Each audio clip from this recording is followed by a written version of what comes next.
Hey YouTube, welcome back to Acme Tools. Tonight we're going to be covering something different than a drill or an impact driver, kind of my bread and butter up to this point. We're going to be branching out into reciprocating saws. We are going to be covering one of what I consider to be the hidden gems of the reciprocating saw world, a brand that most people overlook that I've covered before. That's right, we're going to be going back to the Metabo HPT line of tools, and we're going to be discussing their 36-volt reciprocating saw. So let's get into that on Tinker with Tools.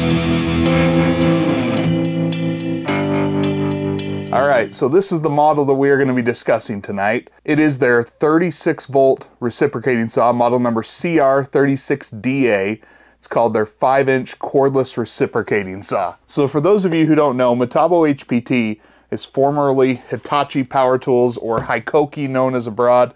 They had a merge with two companies a few years back and came out of it labeled Metabo HPT. They're typically sold at Lowe's across the country, and then obviously a couple of different online retailers. I think one of the big things with Metabo HPT is because they're kept on kind of a back shelf in my local Lowe's at least, they're kind of overlooked. And that's the thing that I want to highlight when we go over these tools, is just that because they're not a main brand, does not mean they have some great tools to offer. So far we've covered the Metabo HPT hammer drill, the 36-volt, and we showed that that was actually right up there with the top drills that we've reviewed. So let's talk about this tool and some of what it has to offer.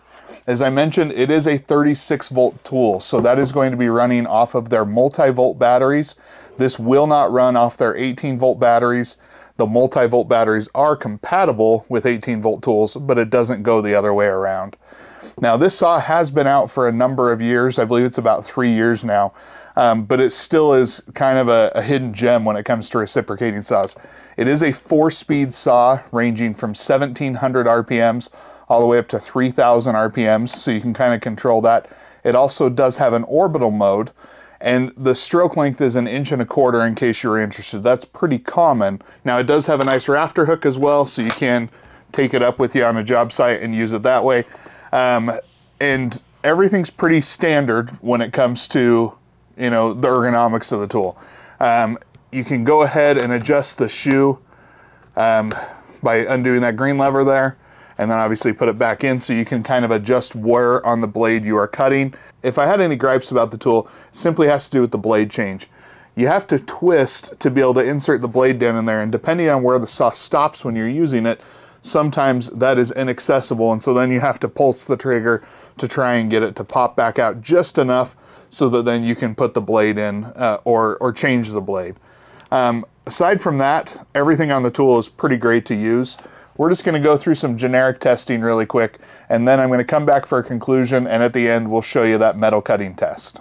So to provide a frame of reference, we are going to do just a few quick test cuts with a used blade, but it is the same blade that we're going to be starting out with on the Metabo HPT, so it should cut somewhat similarly with this old rigid saw. Now this does share the same 1.25 inch cut length, and we do have an orbital mode on here. There is no speed selection, so it is just kind of a variable speed trigger, but we are going to go through this and just kind of provide a frame of reference for this saw.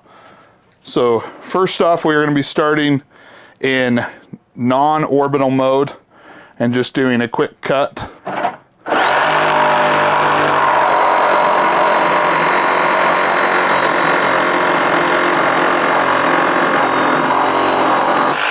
We'll have the time up there. We are going to go ahead now and try this in orbital mode and just see what the difference, if any.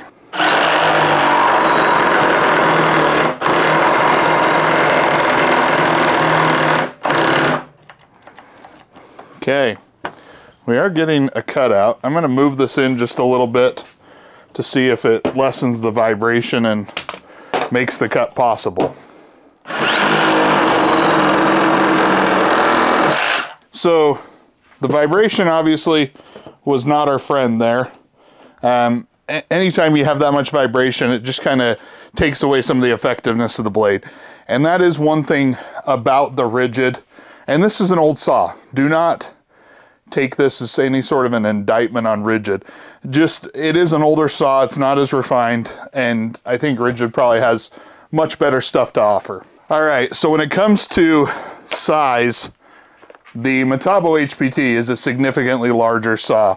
All right, so first we're gonna start out in speed 4, but in non-orbital mode, and we're just gonna kind of see what this can do. So to be clear, it is a new blade. I don't want to paint the picture that that was all the saw's fault. You know, that was a used blade. But in terms of ease of cut, just significantly quicker with the Metabo HPT. Now the other thing is there was significantly less vibration both in the cut, but then also in the user's hands, and that is something that makes it a lot nicer to use. So even though it is bigger and heavier, you do end up with some benefits. We are switching over to the orbital action now, and we're going through the same cut. As you saw there, significantly less vibration than what we saw in there. Now let's try some lower speed cuts just to kind of give you an idea of what that is. So this is going to be speed 1.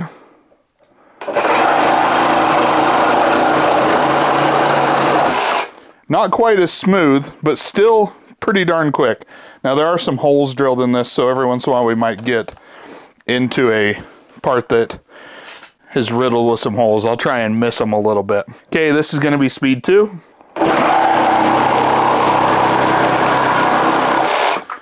Okay, and I should clarify, this is still speed 2 with the orbital mode on. All right, and now we are going with speed 3.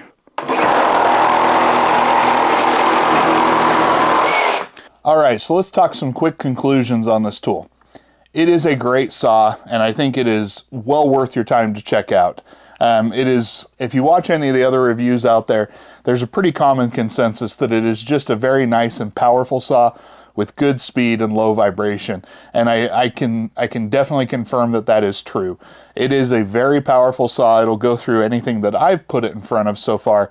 And the ability to change the speeds for the different cutting, or for the different materials you're going to be working with, is very nice. It's got a good variable speed trigger, good balance. The only gripe that I have with it is the blade change mechanism.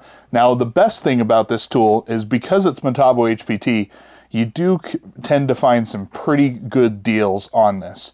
All last Christmas, Lowe's had this saw on sale for $99 bare tool. I'm kicking myself for not picking it up then, knowing what I know now. I just didn't think, oh, I don't need a reciprocating saw at this time. I don't need that. I don't need to pick it up. But if you see it on a deal like that, I give it a complete buy recommendation, because you are going to get a very powerful tool. And especially if you already have chargers and batteries, you're getting a steal at that price, because the competition that this is going up against is the Super Sawzall or the Milwaukee Sawzall. You're talking about, you know, the FlexVolt Advantage or the FlexVolt tools. Those are the competition that you're looking at here.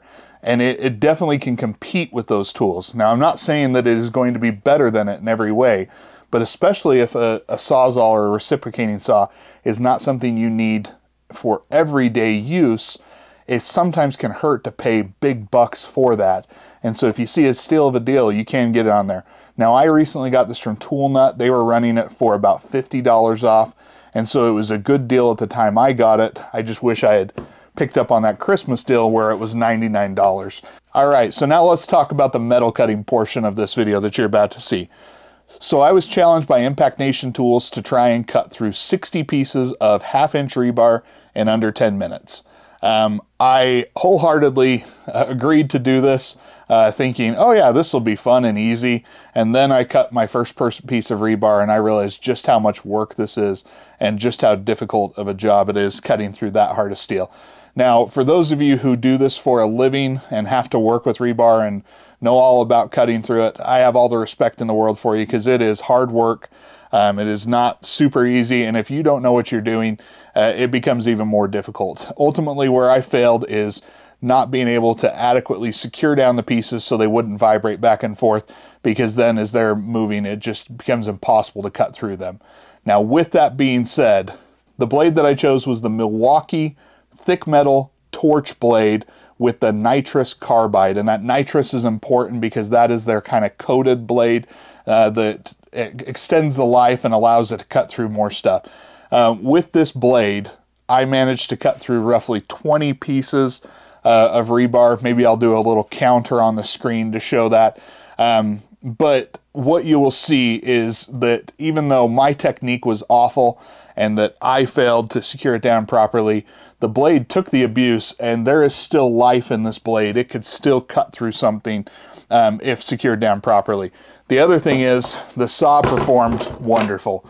It did get a little warm as I was cutting for roughly 20 to 30 minutes trying to get through this, but it never once had a cutout.